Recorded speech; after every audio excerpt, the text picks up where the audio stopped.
Hola, hola, hola, buenas noches a todos y a todas. Muchísimas gracias por estar con su programa Entre Líneas, lectura política con voz propia. Les saluda Giovanni Jiménez, yo soy el director de culturacr.net y pronto esta noche vamos a tener un programa interesantísimo. Yo sé que va a estar buenísimo porque tenemos dos invitados de lujo, ahorita más adelante los voy a presentar. Los dos son costarricenses, pero con una amplísima experiencia y conocimiento sobre la realidad política o sociopolítica mexicana. Uno de ellos está en México, en estos momentos se está conectando para estar con nosotros, don William Muñoz. Tiene unos problemitas por ahí, ya casi se conecta. Mientras tanto, yo sé que ustedes son muy cargas y nos van a esperar un toquecito. Vamos a compartir los enlaces en redes sociales, un par de minutitos y ya estamos de vuelta y continuamos con el programa. Muchísimas gracias, de verdad, muchísimas gracias por estar con nosotros y que esté muy bien donde sea que usted se encuentre.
Hola, hola, hola, muchísimas gracias por continuar con nosotros aquí en Entre Líneas, lectura política con voz propia.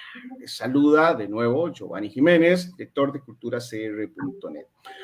Hoy tenemos dos invitados muy conocedores de la realidad, les decía hace un ratito, de la realidad política, sociopolítica mexicana. Estamos a las vísperas o en la víspera de las próximas elecciones presidenciales de México que se realizarán el próximo domingo 2 de junio.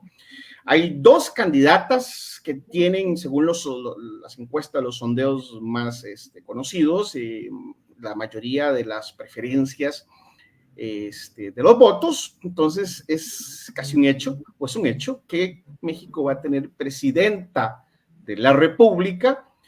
Tenemos dos candidatas, una de ellas es Claudia Sheinbaum, que es la candidata del partido Morena, que es parte también de una coalición con el Partido Verde, el Partido del Trabajo, una coalición que se llama Juntos Hacemos Historia o Volvamos a Hacer Historia. No estoy muy seguro de la expresión, creo que es Volvamos a Hacer Historia ahora, no, Javier. Sí. Seguimos haciendo historia.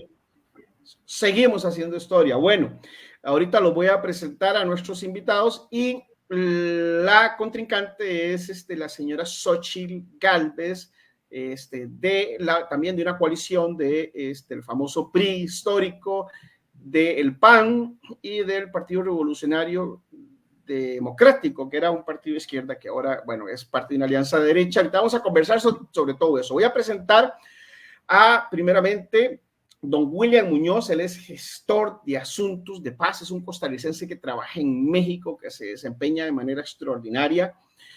Fue pues muy bien recomendado por nuestro otro invitado, que es el señor Habib Zúcar Guzmán, que es escritor y editor, ustedes lo conocerán, ex gerente de la editorial Costa Rica, hoy director de BBB Producciones, una editorial, pero además es columnista de culturacr.net y ahí tiene una sección que ustedes conocerán también, que se titula Al ritmo de mariachi, donde él ya lleva 46, creo que son 46 entregas, 43, bueno, 43 entregas de Al ritmo de mariachi, análisis muy pulidos, porque es un escritor muy pulido, muy cuidadoso en todo sentido, forma y fondo, sobre la realidad mexicana, sobre México, una de sus temas, una de sus pasiones. Entonces, bienvenidos, don William Muñoz, bienvenido, muchísimas gracias por aceptar la invitación y estar por acá. No, muchísimas gracias, Giovanni, por esta invitación a Javi. Pues imagínate, ya tenemos, mejor ni digo, desde los años 80 nos conocemos, tenemos amigos en común muy queridos. Pues aquí soy un tico prestado a México, como lo fue Rogelio Fernández Güell, guardando las 50,000 distancias, pero sí, efectivamente, vine a México en el año 92, me trajo el mundo de la música, el mundo del espectáculo, y trabajé con la primera banda de Luis Miguel, con Yuri, la cantante mexicana, fui su manager. He trabajado en el mundo artístico muchos años, y ahora pues soy un apasionado de la inclusión social, un apasionado de que la gente tenga oportunidades, y eso fue lo que me trajo a México, que ya rondo los 32 años de estar por acá. Entonces, para mí es un honor estar, y gracias a Javi por recomendarme, y estoy a la orden. México lindo y querido, entonces, don Javi. Buenas tardes, Giovanni y William, qué gusto verte. Y a las personas que amablemente nos han sintonizado, que además sepan que este programa queda grabado, entonces con el mismo enlace con que entraron a ver este conversatorio, pues en adelante se lo pueden recomendar a otras personas o pueden verlo en otro momento. Pues muy contento y muy parece mentira, estoy ansioso de que ya sea domingo en la noche, porque este domingo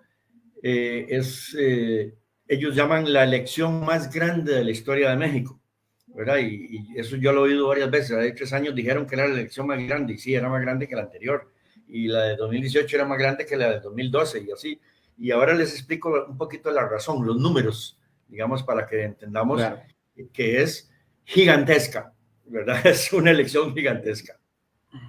Es un crecimiento exponencial. Muy bien, vamos a escuchar precisamente el cierre de campaña de un videito cortísimo que tenemos por acá de Claudia Sheinbaum. Ella también dijo que esta era una elección, una campaña que había sido excepcional. Sheinbaum Pardo, presidenta. Muchas gracias. Ya acabaron, ¿no? Gracias. Hoy, 29 de mayo del 2024, con esta celebración que palpita en el hermoso Zócalo, corazón de la República, cerramos nuestra campaña por la presidencia de México. Les puedo asegurar que hay ánimo, alegría que se propaga, esperanza que se respira por todo nuestro territorio y que nos dice que este 2 de junio, una vez más, vamos a hacer historia.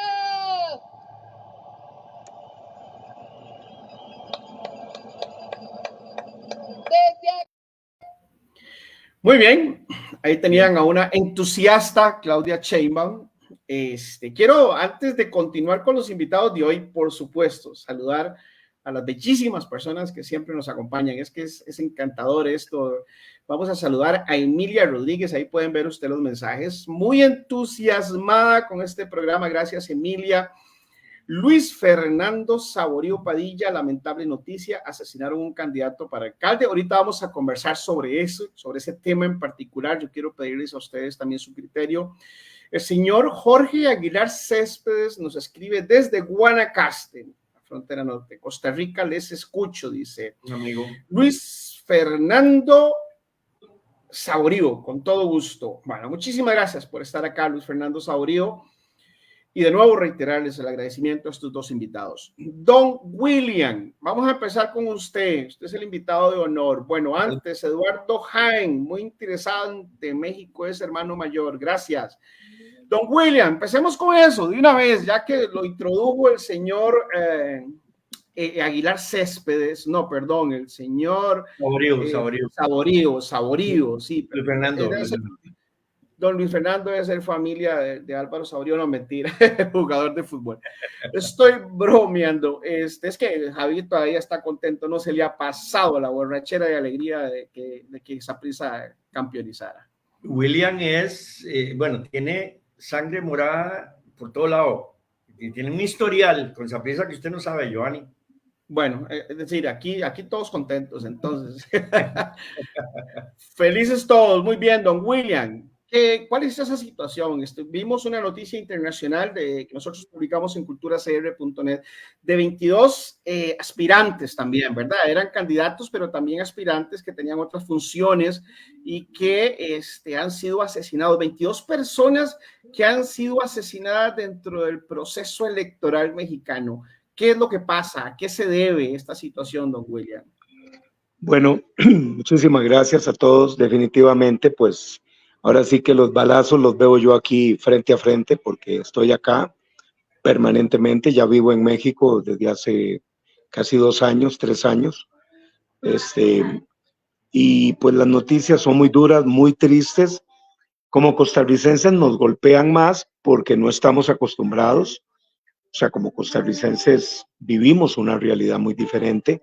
No estoy diciendo que seamos mejores o peores, sino simplemente nuestra circunstancia es muy distinta a la realidad local.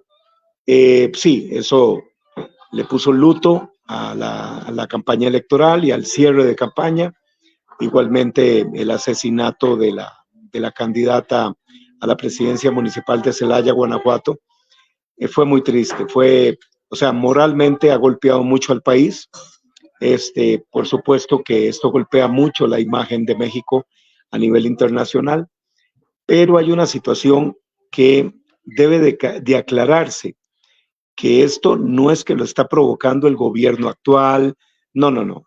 Esto simplemente es una bomba atómica que se gestó hace 30, 40, 50 años, el abandono social, el abandono de la primera capa de la sociedad.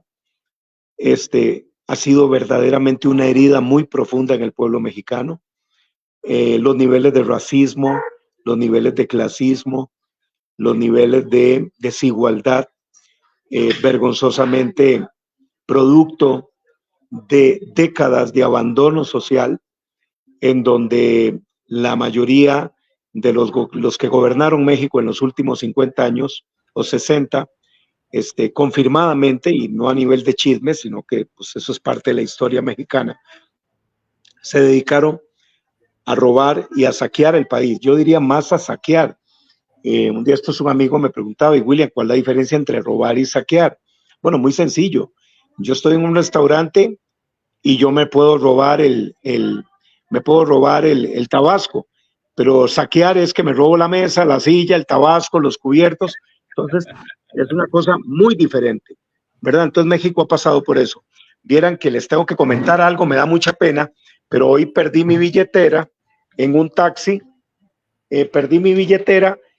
Javi continúa con la respuesta porque ya llegó el taxista que para honra del pueblo mexicano me trae la billetera que perdí en su taxi. Así que estoy muy agradecido con él y que lo sepa todo Costa Rica, que la gente de México es la gente más maravillosa del mundo. Con permiso, nada más recojo la billetera. Qué bien, qué bien. Cuánto me alegro. Bueno, lo que estaba contando él es que durante los últimos 36 años, antes del 2018, de ahí para atrás, hasta donde inicia el gobierno de Carlos Salinas de Gortari, el pelón, porque él terminó totalmente calvo. Es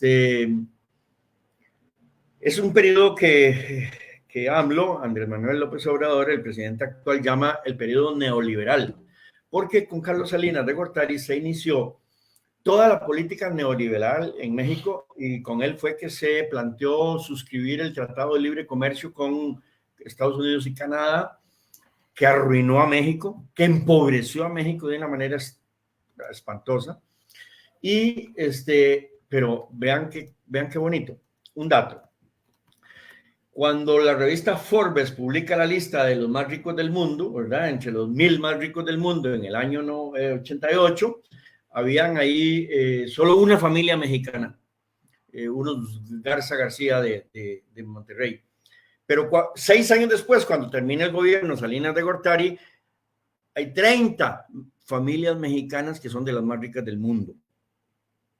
Para que nos demos idea de que como una élite se enriqueció asquerosamente, pero entonces en contraparte millones de mexicanos empobrecidos hasta decir no se puede más, y esa gente que decía no se puede más empezó a emigrar a México, pero en masa, abandonando el campo, abandonando un montón de labores y engrosando las filas de los migrantes en México. Se calcula, hay discusión sobre esto, que deben haber entre 35 y 50 millones de mexicanos que han migrado de México a Estados Unidos, ¿verdad? Y cuando todos esos están ya nacionalizados y toda la cosa, y votan, van a ser la primer mayoría de la minoría en las próximas elecciones, los llamados hispanos, entre comillas. Volviendo al tema. Es decir, una enorme desigualdad que generaron el PRI, el PAN y el PRD, es decir, estos partidos que gobernaron hasta el día de hoy. Yo quisiera, don Javier, antes de continuar. No, hasta el 2018. Sí, bueno, sí, hasta el 2018 en este caso, hasta la última década. Un saludo para doña Marjorie Ross, premio Magón 2024, 2023, ¿verdad? En este caso. Qué gusto, Marjorie. Qué honor me conceder de estar aquí en la audiencia. Ella pregunta que, sí va a ser una presidenta mujer, pero más allá de género, ¿qué representa cada una de ellas? Ahorita vamos a conversar sobre eso, mantengámoslo ahí, en la retina. Ya casi vamos a dar seguimiento a las preguntas. También Ronald Vargas nos escribe desde, a ver si me ayudan a pronunciar esto, Coatzacoalcos. Ajá. Don Ronald Vargas, un saludo, gracias por estar con nosotros. Ronald es un tico que anda haciendo una consultoría allá en Coatzacoalcos. Él es doctor en agronomía, graduado en Japón, con su doctorado en Japón, en suelos, semillas y todo eso. Él es un experto. Muy bien. Bueno. Ya le hiciste el comercial. Bueno, ¿sí? Son ¿cómo diríamos? ¿Ticomexicanos o mexaticos? Bueno, no sé. Muy bien, bonito. Genial que haya costarricenses dejando un legado también allá por México y viceversa. Aquí mexicanos que de repente no solamente han venido con los carteles, ¿verdad? También hay mexicanos muy valiosos. Vamos a hablar, don Javi, yo creo que la línea de doña Marjorie Ross me gusta, porque usted lo venía explicando, usted venía hablando de la historia de cómo estos partidos habían generado una enorme desigualdad en México, que había provocado la migración de mexicanos hacia Costa Rica, hacia Estados Unidos, perdón. Y entonces, esa es una de las grandes diferencias entre Gálvez y Sheinbaum, ¿no? Absolutamente. Ahora, hay dos grandes líneas, digamos, en la historia reciente de México. Primero, ese empobrecimiento de la población por medio de las políticas neoliberales, pero además Salinas logró privatizar, que es regalar, más de 500 empresas públicas mexicanas, que eran desde luego rentables, y eran empresas productivas. Por ejemplo, Telmex. Telmex, cuando era estatal, Salinas dice, bueno, la vamos a privatizar, y entonces se la venden a Carlos Slim se la regalan en $300 millones. Es una locura. O sea, una empresa que podría haber valido $2,000 millones, se la regalan a Slim en $300 millones. Ese hombre, 6 años después, tiene una fortuna de $100,000 millones, ¿verdad? $80,000 millones, qué sé yo. Se vuelve uno de los hombres más ricos del mundo. Y así por el estilo, ¿verdad? Con Mexicana de Aviación, con los ferrocarriles, con Cementos de México, con todo lo que a usted se le ocurra, ¿verdad? Ahora, ¿qué pasa? Que los neoliberales son muy hipócritas, porque hablan en contra del mercado, en contra del Estado, y que es que el mercado resuelve todo, y el mercado de aquí, el mercado de allá, y la empresa privada. Sí, yo estoy también de acuerdo con la empresa privada, no soy en eso ningún bisoño. Lo que pasa es que, ¿saben qué hizo Salinas? Además de darle Telmex regalada a Carlos Slim, promovió una ley que se aprobó de inmediato, prohibiendo durante 10 años que ingresara competencia telefónica a México. Ah, qué bonito. Así está yo, como decía doña Nini, ¿verdad? Y entonces, esa es la hipocresía, digamos. No hay libre empresa, no hay competencia, o sea, hay un monopolio. Bueno, pero los neoliberales, Javier, dicen que en realidad eso no es neoliberalismo, porque no hay libre competencia. En general es una utopía. Lo que hacen las empresas en el capitalismo, dentro de un régimen neoliberal, o que fomenta esas políticas, es buscar cómo convertirse en monopolios o en duopolios, como aquí en Costa Rica, Cemex y Holcim, ¿verdad? Y los oligopolios. Exacto, ¿verdad? Muy bien, pero no perdamos de vista la dirección de la pregunta de doña Marjorie Ross. ¿Cuál es la diferencia? Porque la señora Galvez se dice que es de origen indígena, sin embargo está con la derecha. Sí, a ella trataron de montarle toda una historia, digamos, de que ella era una niña que vendía gelatinas en la escuela para poder ayudar a la familia, que tenía un padre alcohólico que las agredía, y que ella, vivió en una pobreza increíble, y que cuando emigró a la Ciudad de México para poder estudiar, entonces buscó una beca y luego un préstamo, y luego ya cuando se metió a estudiar computación a la UNAM, donde sacó un diplomado, ¿verdad? Y ya luego se hizo una empresaria exitosísima que luego maneja millones de millones. Bueno, todo eso, desmentirlo, ha sido cuestión de tiempo nada más.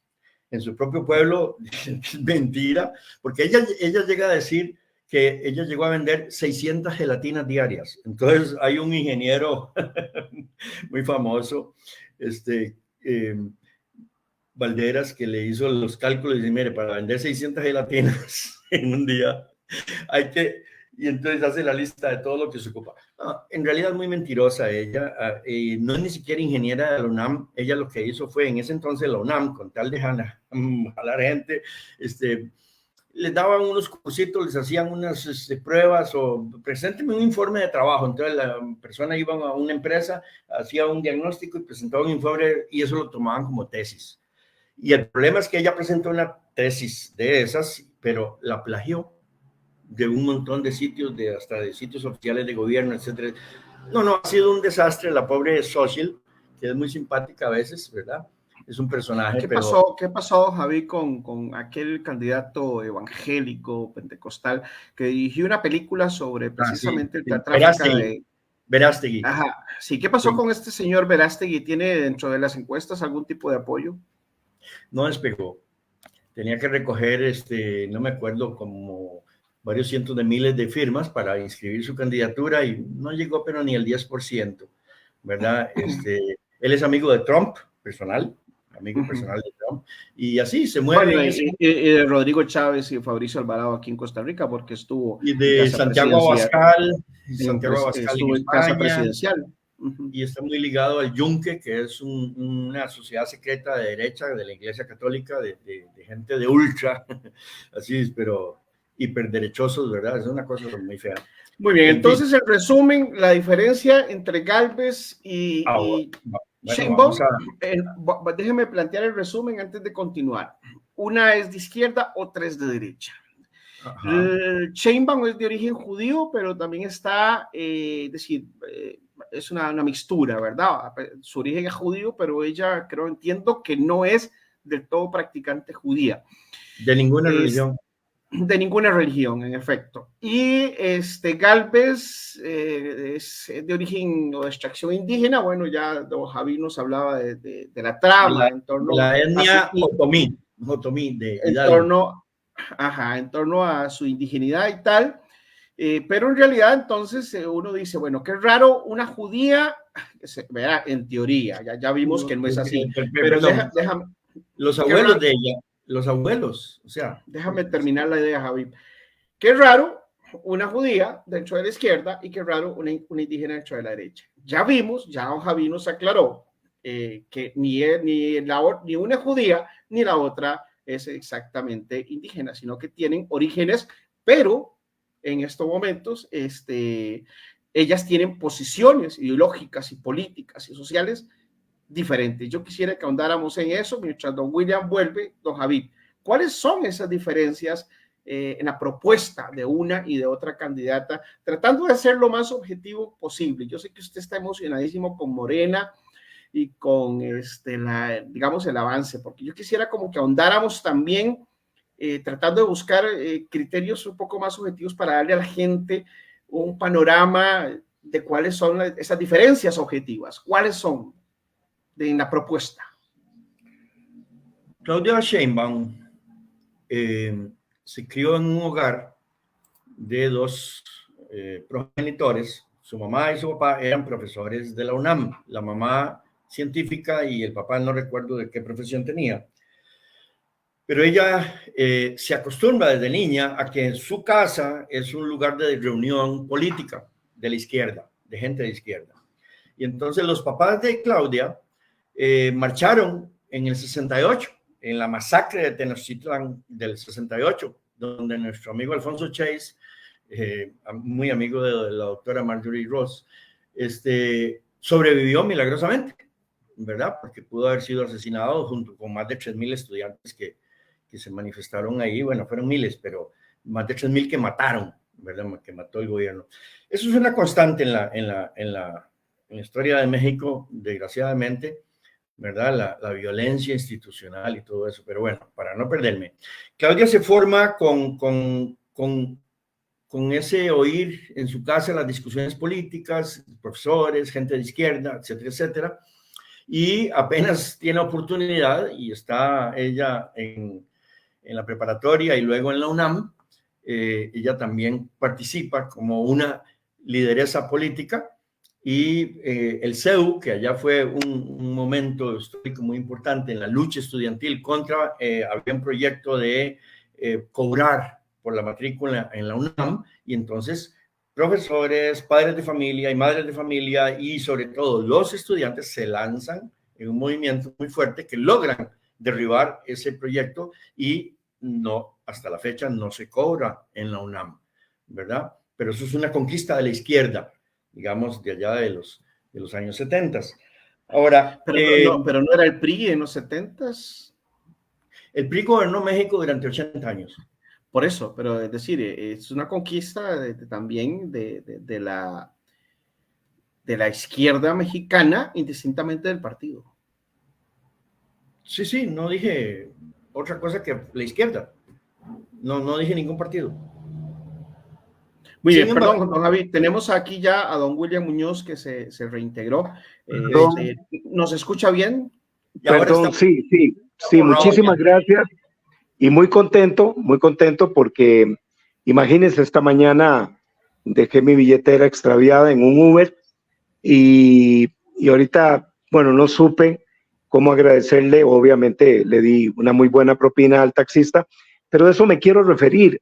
El pueblo mexicano no es la familia michoacana, el pueblo mexicano no es el Chapo, ni los chapitos. El pueblo mexicano no tiene que ver absolutamente nada con el Mencho, ni el Cartel Jalisco Nueva Generación, ni las narconovelas. Esos son fetiches que han hecho enemigos de México y antipatriotas para ensuciar la imagen de este país. Yo prefiero este taxista que me acaba de traer la billetera, pues no traía yo gran cosa, traía el equivalente de 2,000 pesos mexicanos, que son $100, y una tarjeta de débito que obviamente tampoco tiene mucho dinero, pero el detalle es que me dolía haber perdido la billetera porque me la regaló la esposa del presidente de México cuando fue a Costa Rica. Eso sí me dolía. Y yo por eso nunca la quería usar, porque digo, yo sé que la voy a perder. Yo sé que la voy a perder. Y bueno, aquí la volví a recuperar. Muy importante el valor pero yo prefiero ese mexicano que se levanta a las 3:30 de la mañana para tomar la famosa combi, que llaman aquí la combi, que es una microbús, que lo lleva a trabajar hasta 2 y 3 horas de viaje. Ese mexicano que se levanta a las 4 de la mañana, que maneja 2 horas en el tráfico de la ciudad. Ese es un mexicano que no tiene que ver nada con un falso México, que un México de violencia. Lo que pasó con este candidato, lamentablemente, es el crimen organizado metido en la política, ¿verdad? Para nadie es un secreto que Guerrero es uno de los estados más tomados por el narco, pero recordemos que Guerrero fue gobernado 70 años por el PRI. Entonces, imagínense las secuelas sociales que tiene Guerrero, el abandono educativo, el abandono económico. Bueno, ahorita López Obrador, cuando vino el huracán en el mes de noviembre del año pasado, un huracán que devastó Acapulco, que dejó más de 50,000 viviendas en el suelo, un huracán que puso casi los 5,000 hoteles, los despedazó. Entonces, López Obrador, ¿qué hizo? Inmediatamente darle electrodomésticos a la gente que lo perdió todo, levantarle su casa con 3,000, el equivalente a $3,000, por lo menos póngale techo a su casa, por lo menos póngale canoas a su casa, por lo menos si la pared se cayó, vuélvala a levantar.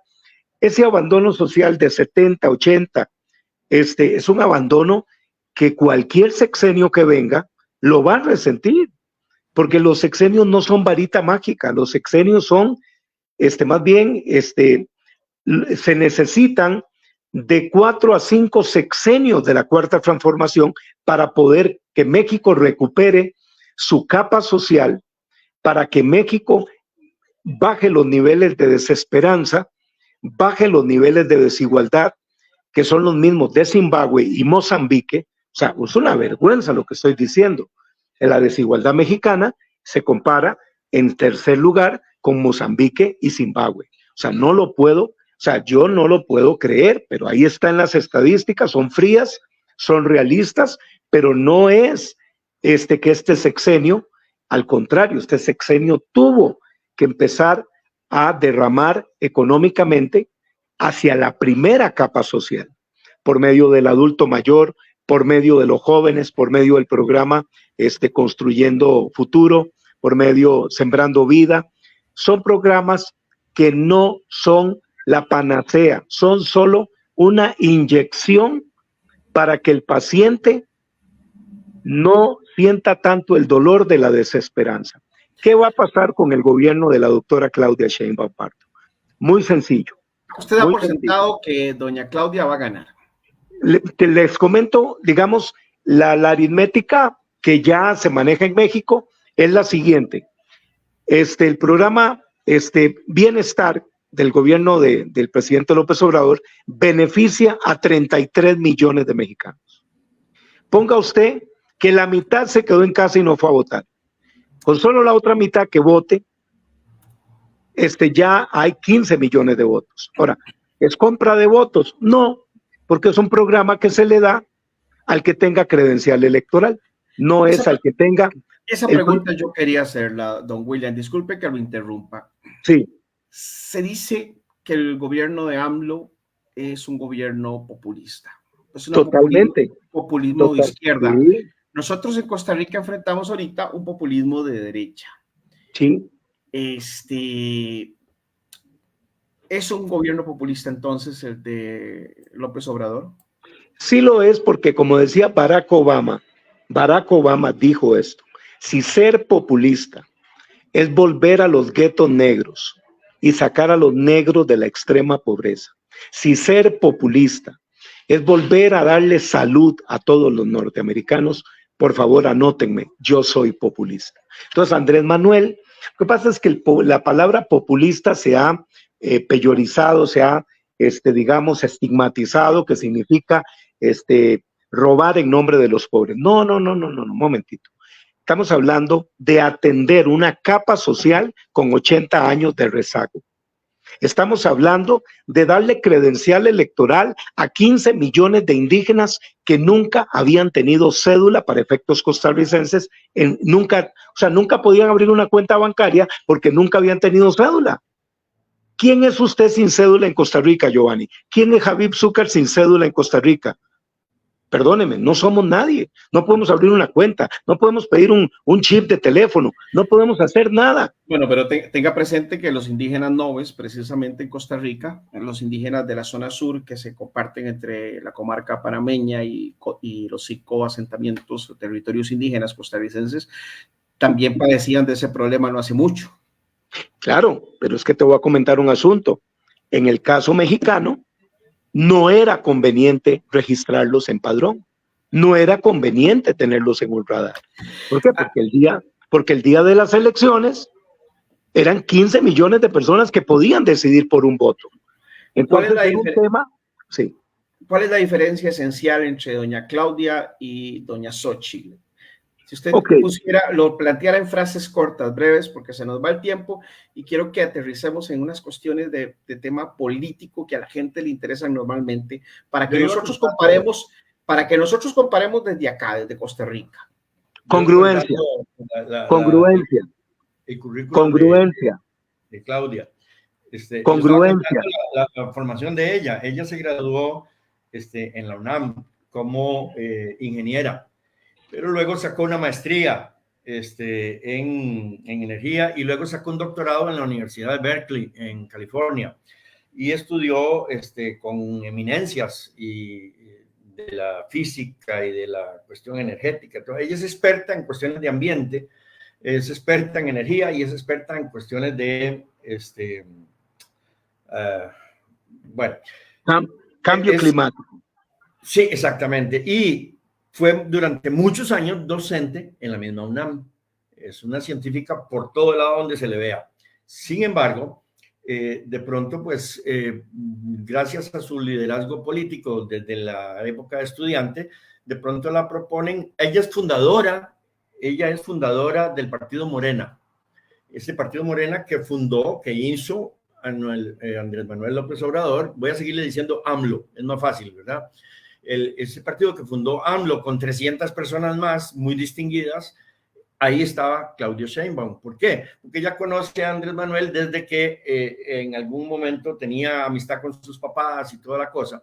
Y en el año 2000, cuando Andrés Manuel gana la jefatura de la Ciudad de México, que se llamaba diferente, el alcalde o qué sé yo, él la llama a ella y le dice: mira, necesito que me ayudes, que te encargues del problema ambiental. Hay un terrible problema ambiental en la Ciudad de México y hay algo específicamente doloroso, que son los ríos, que son acequias de pudrición y de toda la cosa. Bueno, Claudia llegó a trabajar en eso, ¿verdad? Y desde ahí entonces se cimentó una relación muy importante entre ellos, que 15 años después, cuando se funda Morena en el 2011, está Claudia ahí en el equipo de fundación. Luego ella se lanza para alcaldesa, diríamos, en ese entonces eran jefes de delegación. Habían delegaciones en la Ciudad de México que hoy son municipios, y entonces ella se lanza de alcaldesa de Tlalpan, ahí hace su labor, de ahí luego se lanza para la jefatura del gobierno de la Ciudad de México, que ya es el paso previo a ser presidente de la República, y estuvo durante estos 6 años como jefa de la Ciudad de México, bueno, 5 años, porque hace un año pues ella dejó el cargo para lanzarse a la campaña y ahora pues bueno, opta por la presidencia. O sea, ella tiene un currículum como académica impecable e impresionante. Lo que no me han dicho, lo que no me han planteado es el currículum de Xochitl. Es que no puedo hablar de las dos a la vez. Ahora, te había dicho que Xochitl se graduó falsamente de la UNAM como ingeniera en computación, ¿verdad? Y estableció unas empresas de inteligentes de instalación de aires acondicionados y de fibras y de cableado de internet en edificios. Entonces, bueno, ella estuvo ahí en sus empresas. El problema es que siempre siendo funcionaria pública, porque ella fue en el gobierno de Fox, 2000-2006, ella fue la directora de asuntos indígenas del gobierno, ¿verdad? Como ella era supuestamente indígena, ¿verdad? Pero ahora le han sacado a relucir que no hizo nada por los indígenas y además lo que sí hacía eran negocios para sus empresas propias.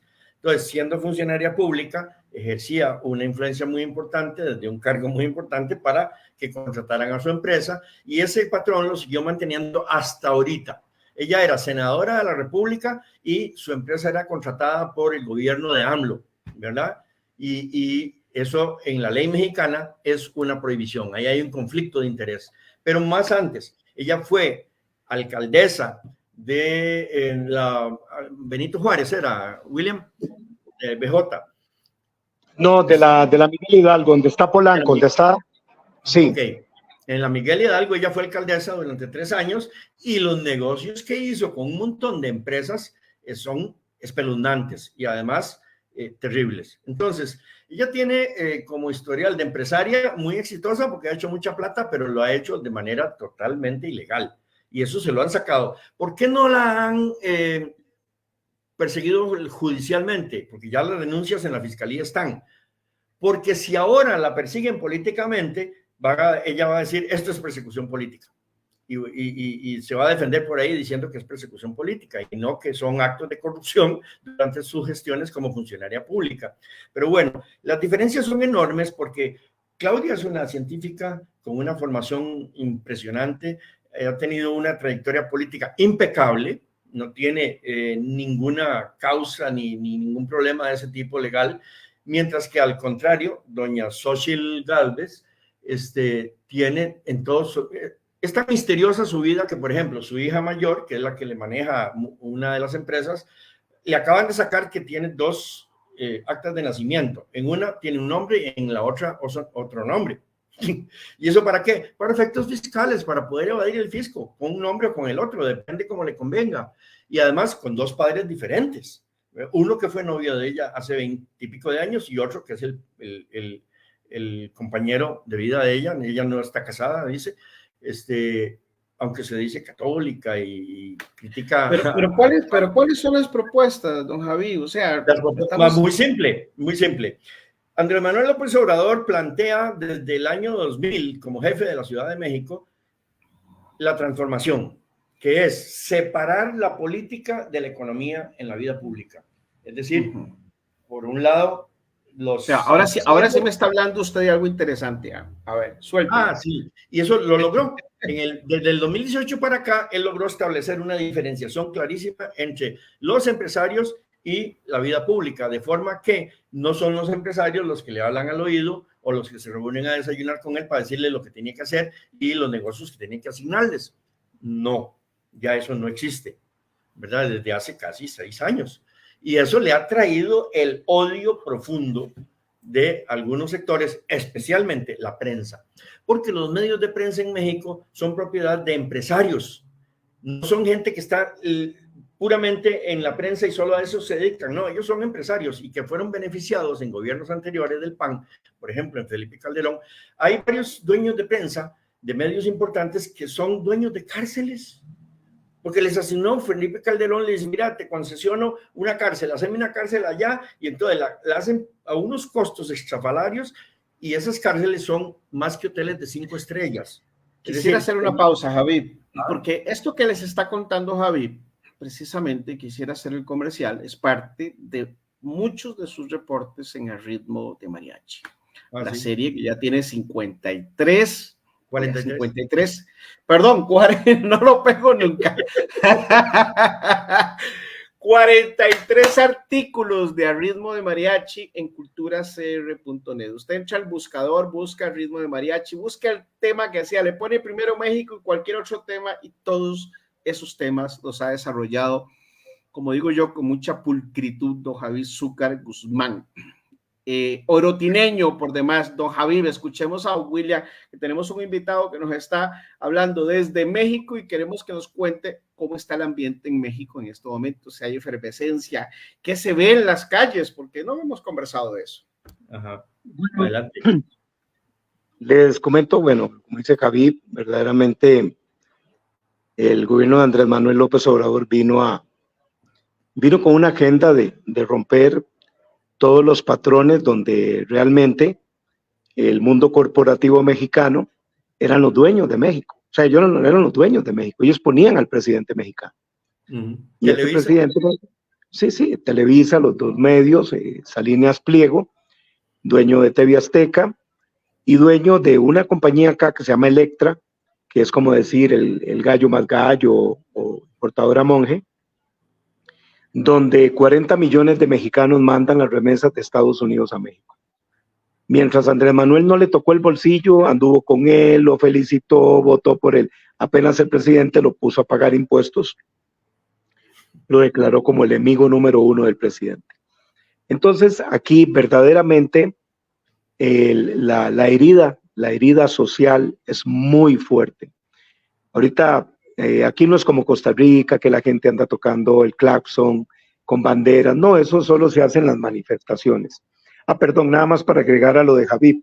La diferencia entre Claudia y Xóchitl se llama congruencia. Congruencia. Xóchitl se avergüenza del PAN, del partido del que viene, y dice que ella, siendo senadora del PAN, dice que ella no es militante del PAN. Pero sí es candidata, pero sí es la candidata del PAN. Entonces es muy incongruente. Ella dice que se pagó sus estudios vendiendo gelatinas y mucha gente... Don Javi ya nos contó esa historia. Sí, entonces es incongruente, ella es incongruente, ¿verdad? Ha hecho muchísimo dinero como delegada y que es una mujer que vive... Bueno, ella, digamos, fue al ropero, se puso el traje de pobre o de una mexicana de raíces muy básicas como el huipil que usa y ya con eso quiere vender una película. Entonces básicamente la congruencia, ¿verdad? Claudia Sheinbaum tiene toda la vida de decir lo que es, por ese lado. Entonces la elección de este domingo es una elección muy dura, es una elección donde se puede consolidar la cuarta transformación y verdaderamente uno de los partidos puede perder su registro, como es el PRD. El PRD que traicionó sus... Sí. Sí, ahora yo le conté a Giovanni que el PRD, que era de izquierda, ahora está en la derecha, ¿verdad? Es una cosa terrible. Pero para volver a la pregunta que hizo doña Marjorie Martínez... No, pero ¿por qué? ¿Pero por qué voy a perder el registro? Perdón, es que don William no nos explicó por qué perdería el registro. Y volvemos a lo tuyo, Javi. Porque no llegaría a superar el 3% de la votación nacional. Okay, aquí se pierde el registro. Aquí hay partidos como Nueva Alianza que lo perdieron. Además, el registro se puede perder a nivel estatal y a nivel federal. O sea, lo puedes perder a nivel nacional y lo puedes perder para Guerrero, lo puedes perder para Chiapas.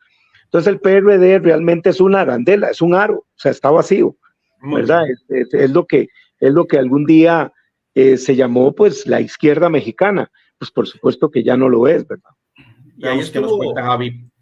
Antes, hace 20 años para atrás, ahí AMLO llegó a ser presidente del PRD, pero cuando era un partido decente de izquierda. Ahora, el tema es el siguiente. ¿Qué representa Claudia? Claudia representa la continuidad del proyecto transformador de López Obrador. Es decir, lo que AMLO ha privilegiado en su política es, por el bien de México, primero los pobres. Entonces, ha tenido una política de Estado con enorme cantidad de programas sociales para darle por lo menos de comer a millones de gente que no tenían que comer, ¿verdad? Por ejemplo, los adultos mayores, hay más de 12 millones de adultos mayores.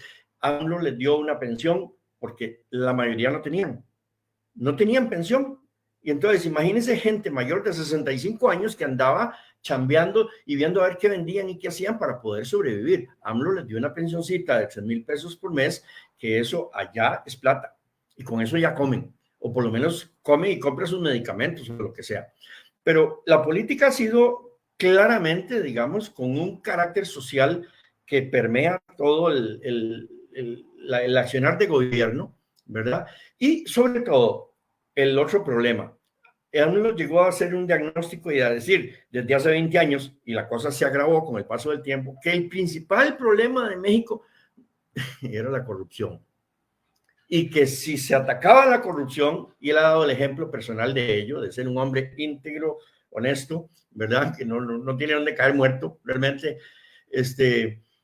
Resulta que si se ataca la corrupción, eso genera una masa de plata impresionante para los recursos del erario. Entonces, con eso ha podido hacer mucha obra pública sin endeudarse, que esa es otra clave del gobierno, de la política de gobierno de AMLO. Digamos, no endeudarse, no devaluar, no aumentar los impuestos, programas sociales, becas para los estudiantes para que no sean la carne de cañón de lo que estamos viviendo en Costa Rica. Eso lo estamos viviendo ahora en Costa Rica. Los muchachos de colegio que dejan tirado el colegio y se enrolan con el narco porque eso les deja plata, porque no tienen futuro. Sí, ¿verdad? Sí, pero el problema es que si no hay inversión social, tarde o temprano habrá problemas de inseguridad. Eso es Claudia. Claudia es la continuidad de toda esa política social.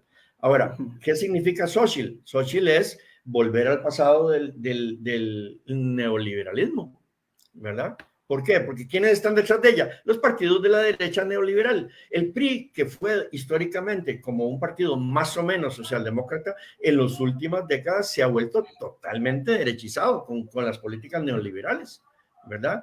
Pero sobre todo, independientemente de la ideología, son partidos de saqueadores. Eso es clave en ellos. El PRI y el PAN y el PRD son gente que roban, pero miren, cuando roban cientos de millones de dólares. Bueno, ya lo entendimos, ¿no, Javi? Quiero saludar a la gente. Quiero que nos recordemos de la gente que está por ahí con nosotros. Lorena Salgado, muchísimas gracias por la pregunta. Sí, ya ellos se refirieron al tema, sobre el tema de la violencia política en México. Ahí, cuando el programa termina, va a quedar grabado en Facebook, entonces lo puede consultar luego y puede verlo desde el principio. Muchísimas gracias por estar con nosotros en Entre Líneas. De nuevo a Luis Fernando Saborío, que ya habíamos comentado, él le responde a Lorena Salgado, le explica.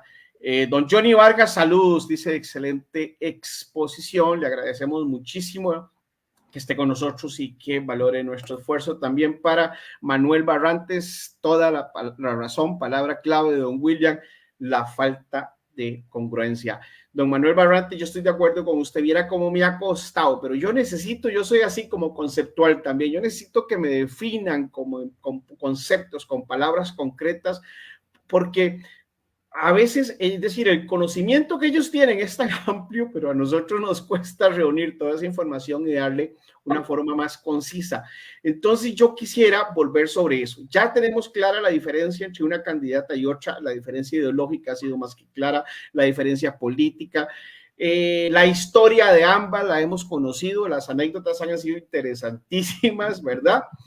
Tenemos que reconocer y aceptar que los dos candidatos de hoy son evidentemente van a favor de Sheinbaum, ¿verdad? Ellos están con la propuesta de Morena y todo lo que ha pasado, esa transformación que ha venido dándose en México a partir de esta propuesta política.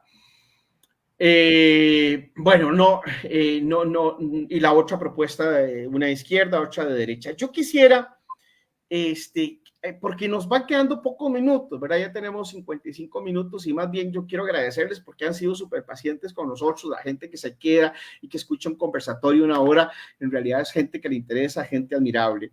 Entonces, desde ese punto de vista, yo quisiera también agradecer a quienes han estado todo el conversatorio con nosotros. Dice Manuel Barrantes, ¿existen proyectos entre Costa Rica y México actualmente o a futuro? Lorena dice, gracias, acabo de ingresar, luego escucho la explicación. Pura vida, Lorena. Pura vida. Yo quisiera preguntarles sobre el tema de la seguridad, no lo hemos trabajado. Hoy hablaba en la mañana, en una entrevista también en este programa Entre Líneas, un programa grabado con el diputado Frente Amplista de Costa Rica, Jonathan Acuña, y precisamente hablábamos sobre los recortes del presupuesto, los recortes a la inversión social. Y es un diputado que le ha dado seguimiento, principalmente en los últimos 2 años, a los recortes que ha hecho en educación y en becas y en proyectos de asignaciones, bueno, se llama FODESAP, recursos para las ayudas sociales.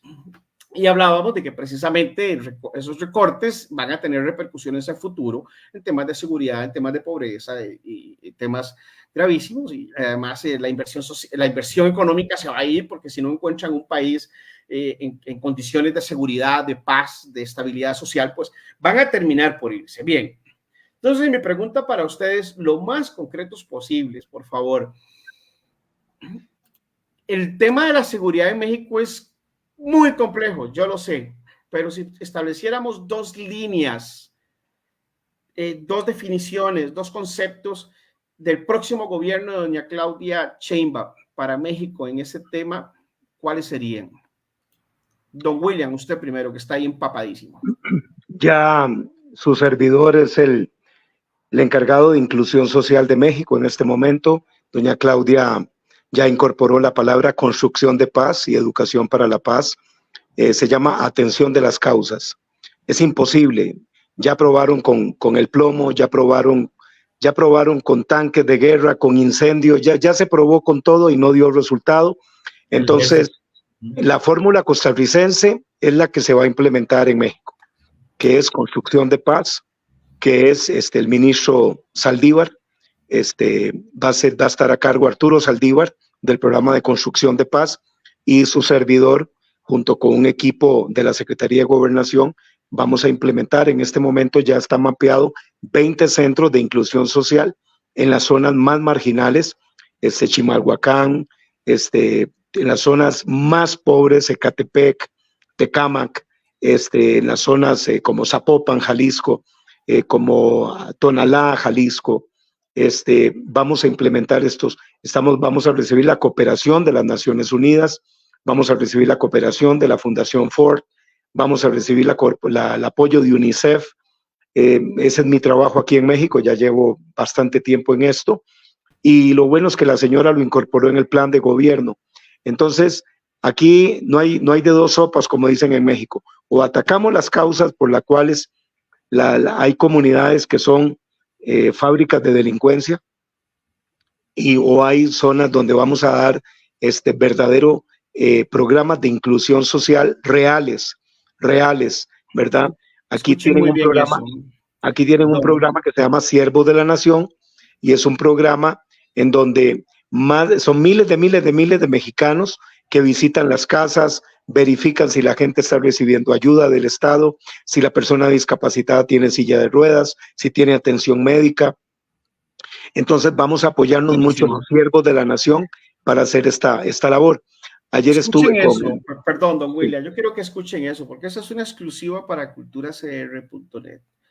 Señor William Muñoz, un costarricense que va a estar trabajando en inclusión social, en una gestión de paz junto al próximo gobierno de la República Mexicana. Lo que usted nos acaba de decir es noticia, ¿verdad? Es decir, estamos en un programa en vivo y usted nos acaba de dar una noticia, es decir, orgullo costarricense. Don William, eso es, y usted está diciendo algo además fundamental. El modelo costarricense está siendo implementado o sí, va a ser implementado en México. Sí. Tenemos, dicen que somos potencia mundial, ¿verdad? Tenemos calidad de exportación. Muchísimas gracias, don William. Disculpe que lo interrumpiera. Sí. Si quiere agregarle algo, por favor, adelante para darle el pase a don Javi. No, solamente decirles que el pueblo mexicano admira mucho a Costa Rica, nos respetan, nos admiran. Ellos se impactan de que en las caravanas de migrantes de Centroamérica ni un solo costarricense va. Y a mí me preguntan, ¿y por qué ustedes no emigran? Digo, pues, ¿por qué no? O sea, porque el país, aunque sea un país muy caro pero es un país que el costarricense trata de no emigrar. Y ellos se impactan mucho de eso. Cuando hablamos de ecología, bueno, ellos se desviven hablando de Costa Rica, de cómo hemos nos hemos convertido en el país mundial de la ecología, defensa de los derechos humanos. Entonces somos de verdad, todavía, le pido a Dios que por mucho tiempo más seamos ese trapito de dominguear. Y decirle a todos que muy pronto estará visitando doña Claudia Costa Rica. Ayer conversé con su equipo, su gabinete, y probablemente entre julio y agosto ella va a estar visitando el país antes de tomar la banda presidencial. Así que a todos les vamos a informar por este medio del día que doña Claudia estará en Costa Rica. Por favor, tienen que darle una entrevista a culturacr.net, porque si no, yo hago trompas. Doña Claudia Sheinbaum tiene que darle una entrevistita, aunque sea unos 20 minutitos. Aquí quería agregar un virtual o presencial, como sea posible, don William. Lo dejo en sus manos. No, con muchísimo gusto. Eso se puede lograr. Ella le ha dado muchas entrevistas a cadenas internacionales. Sí, yo no soy internacional, soy muy pequeño. No, pero digamos a programas, sobre todo que tiene que ver con construcción de paz. Yo sé que se puede hablar con su equipo y agendar pues un saludo, unos 10 minutos, con mucho gusto vamos a tratar de agendar. Pura vida. Don Javi, perdón, es que me emocionó eso, no podía dejarlo pasar. Adelante, don Javi. Hay tanto que abordar que es impresionante la falta de tiempo, pero quería agregar, esto de que no hay migrantes ticos tiene que ver también con un asunto de paz, es decir, aquí nosotros sabemos que hay mucha violencia en Costa Rica, pero eso es a la par de lo que es la violencia en Honduras, o como era en El Salvador, antes de las medidas de las conejanas de Bukele, o como es en Guatemala. O sea, nosotros somos un jardín de niños, a la par de eso. Por eso es que no hay migrantes tanto, porque muchos de los migrantes que pasan a través de México hacia Estados Unidos huyen de la violencia, además de una pobreza impresionante, ¿verdad? No tienen fuentes de empleo, no tienen medios de vida y además viven sometidos por bandas de delincuentes y todo eso, pues de inmigran, ¿verdad? Eso no nos pasa a nosotros. Ahora, quiero referirme así de pasadita, ¿por qué el fenómeno de la violencia en México es tan llamativo? En el gobierno de Carlos Salinas de Gortari se inicia el narcoestado en México. Esto está documentado y está muy estudiado. El hermano de Carlos Salinas de Gortari fue el encargado de manejar todas las relaciones con la delincuencia organizada, el narcotráfico, etcétera, etcétera, y hasta terminó en la cárcel y luego lo mataron, ¿verdad? Pero ahí empieza, digamos, el narcoestado mexicano, donde desde el poder empiezan a manejarse las relaciones con la delincuencia, con las bandas de secuestro, con el narcotráfico, con todo lo que es delincuencia organizada. Entonces, eso se va pasando de sexenio a sexenio. Y hay un fulano famosísimo que empieza como un policía cualquiera, allá jovencito, y que va escalando y escalando y escalando, y que inclusive él está trabajando para el PRI, para la campaña de la elección del año 2000, y cuando pierde el candidato del PRI, muy hábilmente él se conecta con la esposa del presidente electo, que fue Vicente Fox, y este señor, Genaro García Luna, se conecta con esta señora y le vende al presidente Fox la idea de que lo necesitan a él porque él tiene los expedientes de la vida privada de todos los políticos mexicanos con los que se les puede extorsionar. Y entonces lo ponen y crean la AFI, la Agencia Federal de Investigaciones, que él dirige. Y este hombre, 6 años después, va a ser el secretario de Gobernación, el secretario de Seguridad Pública del gobierno de Calderón, Genaro García Luna.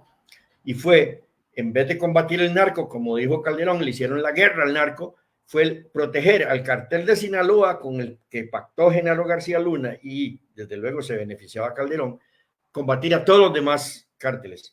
Y entonces, si en ese momento habían, qué sé yo, 8 cárteles en México, cuando 6 años después termina el gobierno de Calderón, hay como 30 carteles. Fue una cosa espantosa. Y además, la masacre que hubo de mexicanos en la guerra del ejército, en las calles contra supuestamente el narco, pero era el narco que no era del cartel de Sinaloa, ¿verdad? Sino los demás.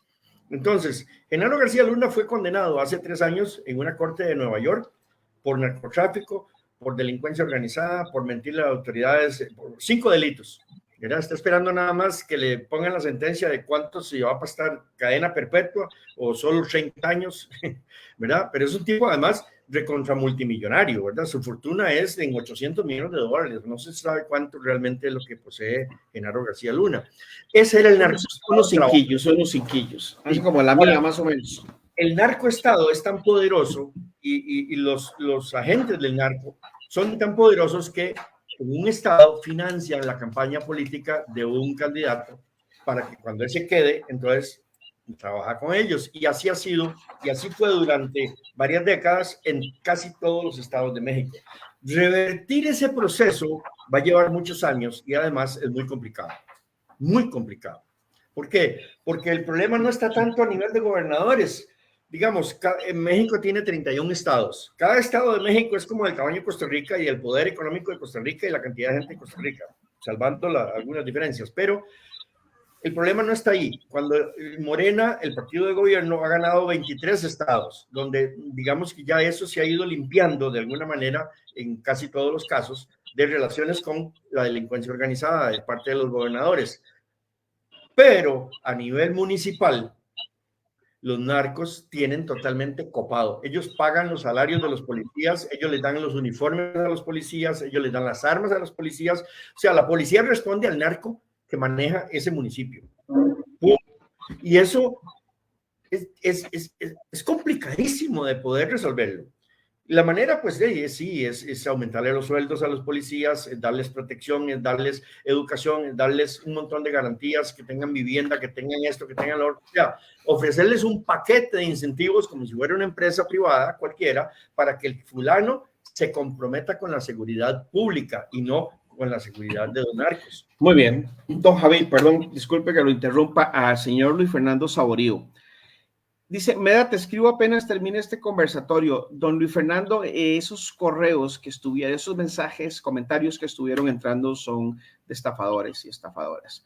Entonces tuve que bloquear como a 3, ¿verdad? Como uno divulga el enlace, entonces no sé de qué forma, pero es que están como plagas, ¿verdad? Los estafadores y las estafas. Por ejemplo, hay gente que ha estado llamando a nombre... Y porno. A Macarena le llegó en el enlace que le envié. Pero hay gente que ha estado llamando en nombre de, supuestamente en nombre de culturacr.net, y quiero de una vez aprovechar este espacio para los suscriptores y la gente que está en los grupos de WhatsApp, que sigue el canal de WhatsApp, que está en Facebook, etcétera. Si les llaman de culturacr.net, que supuestamente hay que meterse un enlace para poder seguir en los grupos, todo eso es falso. Todo eso es falso. El único número es el que está ahí de administrador del grupo del chat de WhatsApp. El único número es el que yo uso directamente. Tengo otro número que tengo nada más, pero eso fue porque tuvimos un problema con WhatsApp hace unos días. Entonces pusimos uno de respaldo. Entonces, no crean en nada. No crean en nada. Duden de todo. Las redes sociales están plagadas de estafas de todo tipo. Cualquier cosa me llaman, yo atiendo con muchísimo gusto y de manera personal. Entonces, Dios santo, dice Luis Fernando Saborío. Bueno, no le conteste a Meda ni le conteste a nadie que sea extraño. Perdón que tenía que hacer eso porque es muy importante proteger a la gente que nos sigue y a todos, la gente de bien. Concluyo con ese tema. Realmente se ha avanzado mucho en estos 5 años en el combate al narcotráfico y en el desarmar esas estructuras que estaban pegadas a los gobernadores de los estados y a las gobernadoras de los estados, porque ahora pues ya hay muchos elegidos por Morena sin financiación del narco, se supone, pero imagínense, como decía William, después de 40 años de estado, de narcoestado, no es cuestión de 5 años para limpiar el aparato del estado, ¿verdad? Y siempre va a haber gente que cae en la tentación porque son sumas astronómicas lo que maneja el narcotráfico para comprar a la gente. Entonces, le llegan al precio. O sea, y eso... Su conclusión del programa de hoy, por favor.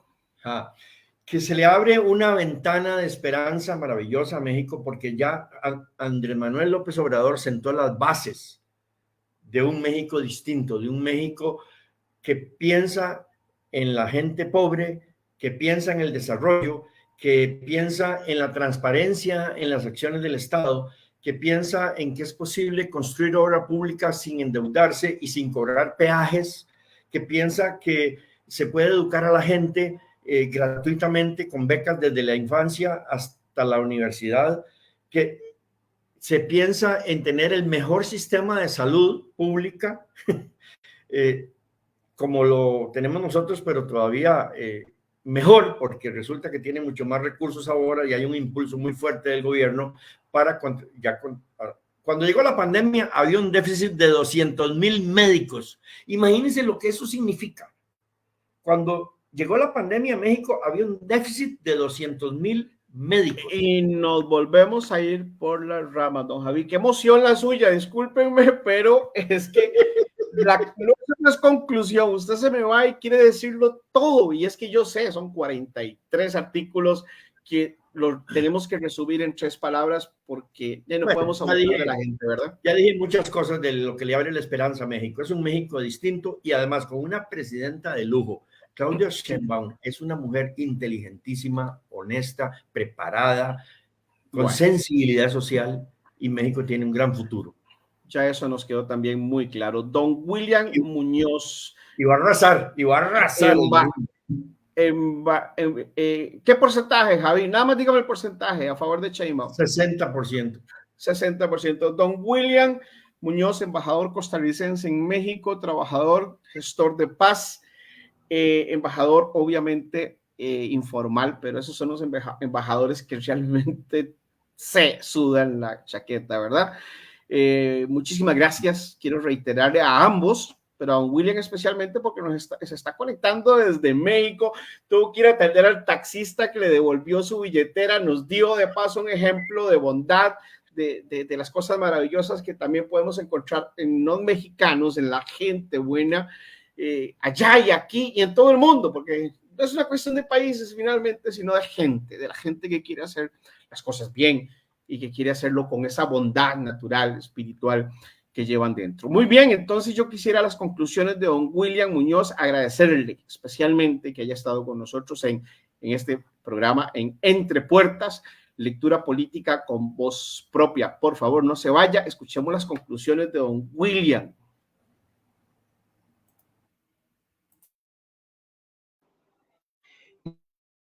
Para todo lo que hay que hablar, creo que se podría volver a repetir después del domingo, después de los comicios del domingo. Está muy claro que doña Claudia gana entre un 53 o un 55. Vamos a ver cómo responde la gente. Esperemos que el pueblo mexicano se lance sobre las urnas y muy agradecido con todos y saber que la construcción de paz, la educación para la paz, son aportes de nuestra pequeña Costa Rica, este país tan hermoso. Yo quisiera, voy a usar, que se va a usar soy yo. ¿Les da temor el Tribunal Electoral? Brevísimo, ¿sí o no? Don William, ¿le da temor? ¿Le da temor el Tribunal Electoral? No, para nada. No, para nada. En este momento México goza de una salud electoral buena. Jamás Morena va a contravenir por lo que tantos años luchó. Todas las casillas están guardadas por el INE. O sea, va a ser una elección limpia. Habrán amagos en algunas partes del país. Yo ya vaticino que Guerrero va a tener algunas zonas complicadas, Michoacán también. Están identificados los hotspots, los lugares donde pueden haber problemas, pero va a ser una votación 90% muy segura, 95% muy segura. Muy bien, don Javi ha escrito varios artículos donde duda de la ética y del trabajo del INE. Don Javi. No, pero sí, todavía hay una mayoría, 6 consejeros contra 5, que responden a ciertas directrices del pasado, pero básicamente ya no pueden hacer lo que antes hacían, porque antes hacían y deshacían a su antojo. Yo para terminar quisiera, don Giovanni, darle nada más unos datos, porque estos datos son muy llamativos para un costarricense, digamos, porque nosotros somos un país tan chiquitico que podríamos ser un estado de México de los 31 estados, ¿verdad? Pero vean lo siguiente, si me permite, Giovanni, ¿está bien? Ok, México tiene más o menos 130 millones de habitantes, según datos oficiales del INE, 130 millones. De eso, el padrón está conformado por 99 millones de electores que van a acudir o tendrían derecho este domingo a acudir a votar. El INE va a establecer más o menos 170,000 casillas electorales, o sea, lo que nosotros llamamos las mesas electorales, 170,000 en todo el país. De esas, 70,500 son básicas, que se instalan en cada sección electoral y reciben hasta 750 electores por cada mesa. Y hay 90,800 contiguas, que son cuando ya se pasa de 750, pues ahí hay otra casilla donde reciben los que se exceden de 750. Hay 8,300 casillas extraordinarias que atienden a residentes de una sección que por las condiciones de las vías o la comunicación o porque es muy difícil de acceso, entonces se instalan ahí. Luego, hay 1,178 casillas especiales que se instalan para recibir votos de la ciudadanía en tránsito, es decir, los que andan de un estado por otro, etcétera, etcétera. Y hay 55,800 casillas que no son urbanas y 71 operarán con una urna electrónica. Esta es una prueba que van a hacer.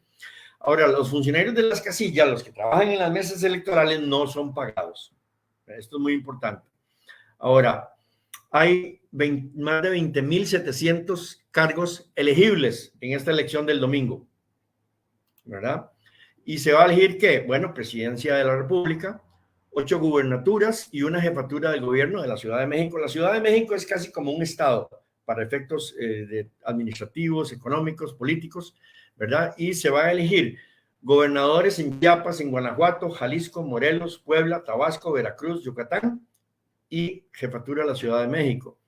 Se van a elegir 128 senadores, 500 diputados federales y 300, de esos 500, 300 son de mayoría relativa y 200 con votos de representación proporcional, o sea, plurinominales, que esos los escogen los partidos, no la gente. La gente vota por 300 diputados y los partidos ponen otros 200 en relación con esa votación que tuvieron. Se van a elegir Listo. No, perdón.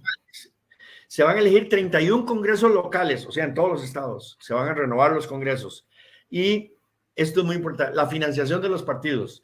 En total, para no poner todos los detalles, el INE va a sufragar 10,311 millones de pesos, que esos son 645 millones de dólares, que esos son en colones 332,000 millones de colones. Va a costar la financiación de los partidos en esta campaña nada más. Solo la financiación de los partidos, imagínense, 332,000 millones de colones. Vean qué grande que es el país.